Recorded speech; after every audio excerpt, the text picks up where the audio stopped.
You know Jimmy Fallon is the king of late-night laughs. You know Taylor Swift is the master of her musical universe. But when these two icons sat down for what should have been a victory lap, one line of questioning shattered the cheerful facade forever. The stage was set for a celebration. Taylor's new album, The Life of a Showgirl, was dominating the charts. Her engagement to Travis Kelce was the talk of the world. The atmosphere was electric with excitement. Jimmy began with his trademark charm, congratulating her on the album and the engagement. Taylor beamed, holding up her hand to show off the ring, her joy palpable. "He's just my favorite person I've ever met," she gushed, and the audience swooned. But then, Jimmy's smile took on a sharper edge. He leaned in, his voice dropping. "It must be," he said. "To go from the tortured poets department to, well, let's call it the happily ever after division. A real Cinderella story. Or is it?" The shift was subtle, but Taylor felt it. Her smile became more guarded, a polite shield going up. Jimmy pressed further. "Let's play a game," he proposed, his tone light but his eyes serious. "Let's call it fact or fairy tale." He then launched into his first volley. Rumor 1. The Travis Kelce's proposal was a meticulously planned PR stunt, timed to the album drop. Fact or fairy tale? Taylor's laugh was forced. "That's insane," she replied, her voice tight and incredibly disrespectful. Unfazed, Jimmy moved to the next target, her music. Rumor 2. The song Father Figure is a secret message to your former label. A final screw you after you got your masters back? You re-not a protege? You're the one in charge now? You're twisting my art, Jimmy? Taylor shot back, her composure beginning to crack.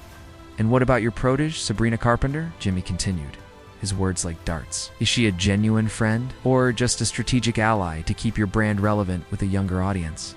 A business transaction, not a friendship." "That is disgusting," Taylor said, her voice hardening. "You do not get to talk about my friendships." But Jimmy wasn't done. He went for the jugular. "You built an empire on being the relatable girl, the victim," he stated, his voice cold and clear. "But you're not an underdog anymore. You're a corporation. So when you sing about the life of a showgirl, are you finally admitting that Taylor Swift, the person, is gone, and all that's left is the brand?" The question hung in the air, toxic and heavy. The studio was utterly silent. Taylor stared at him, the fire in her eyes extinguished, replaced by a chilling calm.